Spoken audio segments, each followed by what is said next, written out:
Hello guys, ఎలా ఉన్నారు?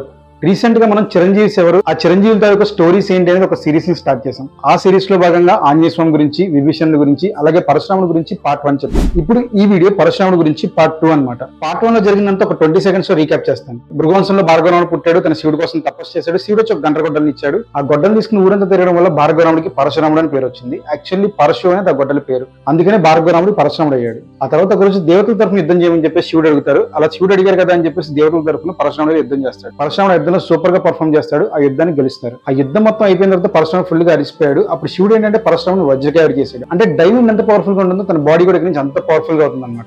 Usual గా పరశురాముడికి వాళ్ళ బ్రదర్స్ కి దగ్గరలో అడవికి వెళ్లి దర్భలు తీసుకురావడానికి డైలీ యాక్టివిటీస్ లో ఒక వర్క్ అనమాట.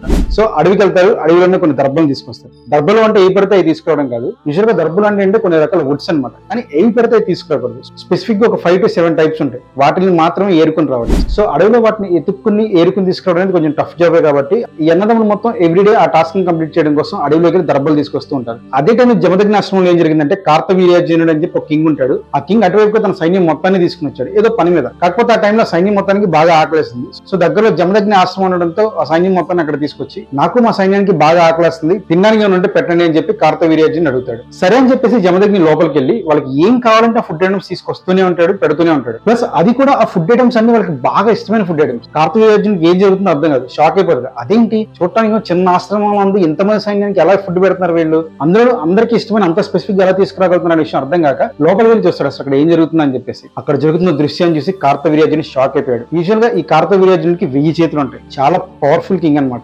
సో ఇంతకీ కార్తవీర్యార్జునుడు లోపలికి వెళ్ళి ఏం చూశాడంటే ఆ ఇంట్లో హోమధేను అనే ఒక స్పెషల్ స్పీషీస్ కి చెందిన ఒక ఆవు ఉంది. దాని పేరు కామధేను. ఆ కామధేను చెవిలోకి వెళ్ళి జమదగ్ని మహర్షి జస్ట్ చెప్తే చాలు వాళ్ళకి కావాల్సిన ఫుడ్ ఐటమ్స్ అన్ని ఆ కామధేను ప్రొడ్యూస్ చేస్తుంది ఇన్స్టెంట్ గా, అప్పటికప్పుడు. చెప్పడం అంటే ఎలాగంటే ఎగ్జాంపుల్ ఒక 10,000 మంది సైన్యం వచ్చారు అనుకో, ఇక్కడికి మొత్తం 10,000 మంది సైన్యం వచ్చారు, అలాగే కార్తవీర్యార్జునుడు కూడా వచ్చాడు. సో వాళ్ళకి ఎవరెవరికి ఏమేమి ఫుడ్ ఐటమ్స్ ఇష్టమో వాళ్ళు ఎంతెంత క్వాంటిటీ తింటారో అంతంత క్వాంటిటీతో వాళ్ళకి ఇష్టమైన ఫుడ్ ఐటమ్స్ అన్నింటిని కూడా ప్రొడ్యూస్ చేయి అని చెప్పి జస్ట్ చెవులో ఒక మాట చెప్తే చాలు ఆ ఫుడ్ మొత్తాన్ని కూడా ఆ కామధేను ప్రొడ్యూస్ చేసేస్తుంది. ఈ విషయం చూసిన కార్తవీర్యార్జునుడికి అసలు ఏం జరుగుతుందో అర్థం కాలేదు. అదేంటి ఇది పెద్ద మాయలో ఉంది, అసలు ఇలాంటి ఒక ఆవు నా అంతఃపురంలో కదా ఉండాల్సింది, నా రాజ్యంలో ఇలాంటి ఆవు ఉంటే చాలా బాగుంటుందని చెప్పేసి ఆ ఆవును అక్కడి నుంచి తీసుకెళ్ళడం కోసం జమదగ్ని మహర్షిని అడుగుతాడు, నాకు ఆవుని ఇవ్వండి అని చెప్పేసి. కానీ జమదగ్ని మహర్షి అందుకు ఒప్పుకోరు. రాజు మళ్ళీ అడుగుతాడు, అయినా ఒప్పుకోడు. అలా కొంతసేపటికి కార్తవీర్యార్జునుడికి జమదగ్ని మహర్షికి ఇద్దరికి హేట్ఫుల్ కాన్వర్సేషన్ అవుతుంది. అయినా సరే జమదగ్ని మహర్షి ఒప్పుకోడు. కానీ చివరికి ఒక మాట అంటాడు, సరే మీరు దాన్ని తీసుకెళ్తున్నారు కదా, ఆ ఆవు కనుక మీతో వస్తే తీసుకెళ్ళండి, రాకపోతే మాత్రం ఇబ్బంది పెట్టొద్దు అని చెప్తాడు. అప్పుడు కార్తవీర్యార్జునుడు ఏమన్నాడంటే వాళ్ళ సైన్యంతో అది జస్ట్ ఆవే కదా దాన్ని తీసుకొచ్చేయని చెప్తాడు. కానీ ఎంతమంది సైన్యం ఎంత ట్రై చేసినా సరే ఆవు గట్టిగా గింజుకు నేడుస్తుంది తప్ప అక్కడి నుంచి రావడానికి మాత్రం అగ్రీ చేయట్లేదు. అంటే తనంతా తను రావడానికి ఇష్టపడలేదు అనమాట.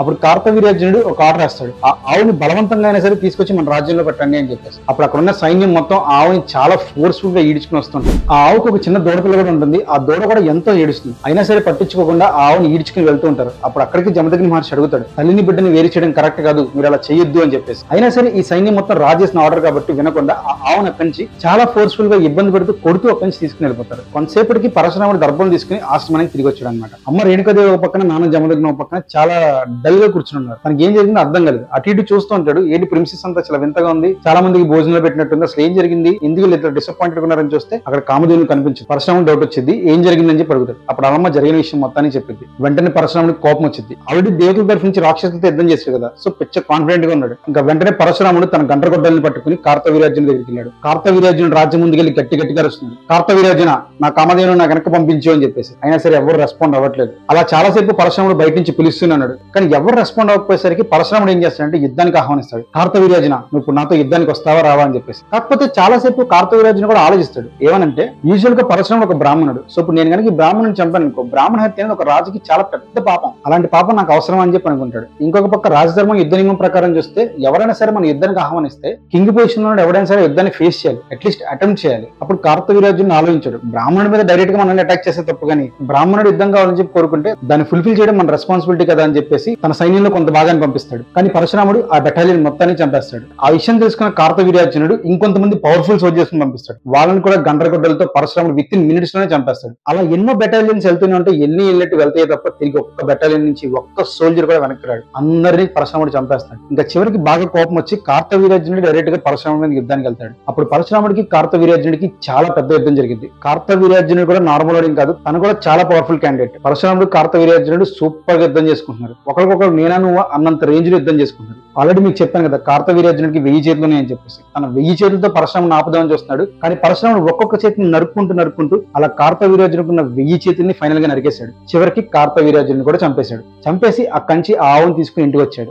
మళ్ళీ ఆవును ఆ కాంపౌండ్ లో కట్టేశాడు. కట్టేసిన తర్వాత పరశురాముడు ఆవేశాన్ని కోపాన్ని చూసి భయపడిపోయిన జమదగ్ని మహర్షి పరశురాముడికి ఒక సలహా ఇచ్చారు. భార్గవ, మనం బ్రాహ్మణులు, మనకింత కోపం పనికిరాదు. నువ్వేం చేస్తావంటే కొద్ది రోజులు అయితే విహారయాత్రలకి లేదంటే హిమాలయ పర్వతాల దగ్గరికి వెళ్ళి తపస్సు చేసి మళ్ళీ ప్రశాంతంగా తిరిగి ఇంటికి రా అని చెప్తారు. చెప్పాను కదా, ఆల్రెడీ పరశురాముడు పితృవాక్య పరిపాలన దక్షుడు అని చెప్పేసి నాన్న చెప్పంగానే హిమాలయాలకు వెళ్ళాడు, తపస్సు చేసుకున్నాడు. తిరిగి వచ్చేదారిలో చాలా దేవాలయాన్ని సందర్శించాడు, ఇంటికి వచ్చాడు. కొద్ది రోజులకి వాతావరణం అంతా ప్రశాంతంగానే మారిపోయింది, అంతా హ్యాపీగా ఉంది. ఎప్పటిలాగానే పరశురాముడు దర్భలు తీసుకొద్దాం అని చెప్పేసి అడవికి వెళ్ళాడు. ఇంట్లో ఎవరు లేరు, జస్ట్ రేణుకాదేవి, జమదగ్ని మహర్షి, వీళ్ళిద్దరు మాత్రమే ఉన్నారు. జమదగ్ని మహర్షి కూడా పూర్తిగా తపస్సులో నిమగ్నం అయిపోయి ఉన్నాడు. అదే టైంలో కార్తవీర్యార్జునుడు కొడుకులు ఇద్దరు అటువైపు వచ్చారు. వాళ్ళ నాన్నని చంపింది పరశురాముడు అన్న విషయం తెలుసుకున్నారు. ఆ పరశురాముడి తండ్రి ఈ జమదగ్ని అన్న విషయం కూడా తెలుసుకున్నారు. ఇప్పుడు కనుక మనం ఈ జమదగ్ని చంపేస్తే పరశురాముడికి కూడా సేమ్ మనం ఎలాంటి బాధనైతే అనుభవిస్తున్నామో అలాంటి బాధను అనుభవిస్తాడని చెప్పేసి అనుకున్నారు. అలా తపస్సులో ఉన్న జమదగ్ని మహర్షి తలని అడ్డంగా నరికేస్తారు. ఆ తల ఎగురుకుంటూ వెళ్లి గుమ్మం దగ్గర పడుతుంది. ఆ సౌండ్ కి రేణుకాదేవి ఏం జరిగిందని చెప్పి బయటకు వచ్చి చూస్తే రేణుకాదేవి కాలికి భర్త జమదగ్ని తల తగిలింది. చూసి ఒక్కసారిగా షాక్ అయిపోయింది. బోర్ను విలిపించింది. గట్టిగా సహాయం కోసం భార్గవరామ అని చెప్పి గట్టిగా కేకలు పెట్టింది. ఆ అరుపులు విన్న భార్గవరాముడు అడవిలో ఎక్కడో దూరంగా ఉన్నాడు. వెంటనే పరిగెట్టుకుంటూ ఆశ్రమం వైపు రావడం స్టార్ట్ చేశాడు. అలా పరశురాముడు తన ప్లేస్ నుంచి ఇంటికి వచ్చే వరకు వాళ్ళ తల్లైన రేణుకాదేవి మొత్తం 21 టైమ్స్ గట్టిగా భార్గవరామ అని చెప్పి అరుస్తూ ఉంటుంది. ఆ అరుపులన్నింటినీ పరశురాముడు లెక్క పెట్టుకుంటూ ఉంటాడు. అమ్మ ఎన్నిసార్లు పిలుస్తుంది అని చెప్పేసి, అమ్మ ఎందుకు ఎంత ఆవేదనతో పిలుస్తుంది అని చెప్పేసి ఇంకా స్పీడ్ గా రన్నింగ్ చేసుకుని ఇంటికి వస్తాడు. ఇంటికి వచ్చి చూడగానే పరిస్థితి అర్థమవుతుంది. ఎవరు చేశారనగానే కార్తవీర్యార్జునుడు కొడుకు అని చెప్పేసి రేణుకామాత చెప్తుంది. అప్పుడు భార్గవరాముడు ఒక నిర్ణయం తీసుకుంటాడు. ఇప్పుడు కనుక నేను కార్తవీర్యార్జునుడు కొడుకులను కనుక చంపేస్తే జస్ట్ నా కోసం పగ తీర్చుకున్నట్టుంది. కానీ అలా కాకుండా ఎవరైతే క్షత్రియులు ఈ లోకాన్ని పాలించాల్సిన వాళ్ళు, ప్రజల్ని శుభ్రంగా చూసుకోవాల్సిన వాళ్ళే కనుక అధికార దుర్వినియోగం చేస్తూ మనకు అధికారం ఉంది కదా ఏం చేసినా చెల్లుతుంది అని చెప్పున్నారో అలాంటి బ్యాడ్ కింగ్స్ అందరినీ చంపేస్తానని చెప్పేసి ఒక నిర్ణయం తీసుకుంటాడు. వాళ్ళమ్మ వాళ్ళ నాన్నగారు చనిపోయినప్పుడు 21 సార్లు భార్గవరామ అని పిలిచింది కాబట్టి వాళ్ళ అమ్మకి అదే మాట ఇస్తాడు. అమ్మ, ఈ భూమండలం మొత్తాన్ని నేను 21 సార్లు ఫిల్టర్ చేసి నా కంటికి కనిపించిన ప్రతి ఒక్క రాజుని చంపేస్తాను. ఎవడైతే బ్యాడ్ రాజు ఉన్నాడో వాడి భార్య గర్భంలో పెరుగుతున్న శిశువుతో సహా అందరినీ చంపేస్తానని చెప్పి మాటిస్తాడు. అక్కడి నుంచి పరశురాముడి దండయాత్ర స్టార్ట్ అయింది. అలా ఈ భూలోకం మొత్తాన్ని 21 సార్లు తిరిగి తన చేతికి కంటికి దొరికిన ప్రతి ఒక్క కింగ్ ని చంపేశాడు. కొంతమంది కింగ్స్ ఏంటంటే ఆడవాళ్ళ రూపంలో, అలాగే గాజులు వేసుకుని రాజుగారు ఇంట్లో లేదని చెప్పేసి మహారాణిలాగా నటిస్తూ, కొంతమంది ఏంటంటే ఆవుల పాకల్లో, గేదెల పాకల్లో, అలాగే గుర్రాల పాకల్లో, ఆఖరికి పందుల పాకల్లో కూడా పరశురాముడు ఎక్కడ చంపేస్తాడనే భయంతో దాక్కుని ప్రాణాన్ని కాపాడుకున్నారు. అలా భూమండలం మొత్తం 21 సార్లు తిరిగి రాజుల్ని ఎవరైతే పరశురాముడు చంపేశాడో ఆ రాజుల రక్తాన్ని మొత్తాన్ని తీసుకుని ఒక ప్లేస్ లో 5 గుంటలు తవ్వాడు. ఆ 5 గుంటల్లో ఆ రక్తాన్ని స్టోర్ చేశాడు. ఆ ప్లేస్ పేరే శమంతక పంచకం. దీన్నే శ్యామల పంచకం అని కూడా అంటారు. ఈ ప్లేస్ లోనే కౌరవులు, పాండవులు మహాభారతం చివరిలో కురువంశం వారు కాబట్టి అక్కడ యుద్ధం చేసుకున్నారు. ఆ ప్లేస్ కురువంశం వారికి చెందింది. అప్పటి నుంచే ఆ ప్లేస్ కి కురుక్షేత్రం అని చెప్పి పేరు కూడా వచ్చింది. ఆ నెక్స్ట్ ద్వాపరయుగంలో అక్కడక్కడ పరశురాముడి ప్రెసెన్స్ ఉంటుంది. కర్ణుడికి గురువుగా వ్యవహరిస్తారు, భీష్ముడికి గురువుగా వ్యవహరిస్తారు. ఆ తర్వాత అంబాదేవి భీష్ముడి మీద కంప్లైంట్ చేస్తుందని చెప్పేసి భీష్ముడితో యుద్ధానికి వెళ్తారు. ఆ యుద్ధాన్ని డైరెక్ట్ గా శివుడే వచ్చి ఆపుతారు. ఎందుకంటే ఇటు భీష్ముడు పవర్ఫుల్లే, ఇటు పరశురాముడు పవర్ఫుల్. వాళ్ళిద్దరు కనుక అలాగే యుద్ధం చేసుకుంటుంటే ఈ ప్రపంచం మొత్తం నాశనం అయిపోతుందని చెప్పేసి అసలు ఆ ఒక్క పర్టికులర్ సెగ్మెంట్ ని ఒక సపరేట్ ఎపిసోడ్ కింద చేయొచ్చు. అంత క్రేజీగా ఉంటుంది వాళ్ళిద్దరు ఫైట్ అనేది. సో ఇప్పుడు చిరంజీవిగా పరశురాముడు రోల్ ఏంటనే మీకు ఎక్స్ప్లెయిన్ చేస్తాను. సో ఈ పరశురాముడు ఏంటంటే శంబల అని ఒక ఇన్విజిబుల్ ప్లేస్ ఉంటుంది. అది హిమాలయస్ దగ్గరే ఉంటుంది, ఒక ప్యారల్ వరల్డ్ లో. సేమ్ మనలాంటి ఒక వరల్డ్ అది కూడా, కాకపోతే మన కంటికి కనిపించదు. ఒక సపరేట్ పోర్టల్ ఉంటుంది. ఆ పోర్టల్ ద్వారా దానిలోకి యాక్సెస్ చేసి వెళ్లాల్సి వస్తుంది అన్నమాట. మీరు రీసెంట్ గా కల్కి సినిమా చూస్తే శంబల గురించి చూపించారు. బట్ శంబల ఏంటంటే అలా డ్రైగా వాటర్ ఏమీ లేకుండా ఉండదు. శంబల నగరం అనేది చాలా పచ్చదనంతో, సస్యశ్యామలంగా, ఫుల్ గ్రీనరీతో, హిల్స్ తో, మౌంటైన్స్ తో, అసలు శంబలాలో ఉండే ప్రతి ఒక్కరు ధర్మాన్ని పాటిస్తారు. శంబలాలో ఒక్కరంటే ఒకరు కూడా బ్యాడ్ గై అనేవాడు ఉన్నాడు. అలాంటి ప్రదేశంలో పరశురాముడు ప్రజెంట్ తపస్సు చేసుకుంటుంటున్నాడు. పరశురాముడు నెక్స్ట్ తక్షణ కర్తవ్యం ఏంటంటే శ్రీ మహావిష్ణు 10వ అవతారం కల్కి అవతారం ఉంటుంది కదా, ఆ కల్కి అవతారం అవతరించినప్పుడు కల్కికి పరశురాముడు వచ్చి ట్రైనింగ్ ఇస్తారు. అలా విష్ణు అవతారమైన కల్కి పరశురాముడి దగ్గర ట్రైనింగ్ తీసుకుని కలిని దూరంగా తరిమి కొట్టి ఇంకా ఆ టైంలో మిగిలిన కొంతమంది మంచి వాళ్ళని సత్యయుగంలోకి తీసుకెళ్తారు. అట్లా మళ్ళీ మన యుగం తాలూకా సైకిల్ ని తిరిగి ధర్మం అనేది 4 పాదాల మీద నిలబడుతుంది. సో దీని మొత్తానికి కూడా పరశురాముడు అనేది చాలా కీ ఇంపార్టెంట్ రోల్ ప్లే చేస్తున్నాడు. పరశురాముడు చాలా ఇంపార్టెంట్ కాబట్టి సో పరశురాముడికి చిరంజీవిత్వం రావడానికి ఇది కారణం. సో ఫ్రెండ్స్, మీకు కనుక నా ఎక్స్ప్లెనేషన్ నచ్చినట్టయితే ఇప్పుడే మన ఛానల్ ని సబ్స్క్రైబ్ చేసి మీ అభిప్రాయాన్ని కింద కామెంట్ కూడా చేయండి. అలాగే మమ్మల్ని ఎంకరేజ్ చేయడం కోసం మన వీడియోని ఒక లైక్ చేయండి. మీ ఫ్రెండ్స్ అండ్ ఫ్యామిలీతో దీన్ని షేర్ కూడా చేసుకోండి. Thank you. జై హింద్.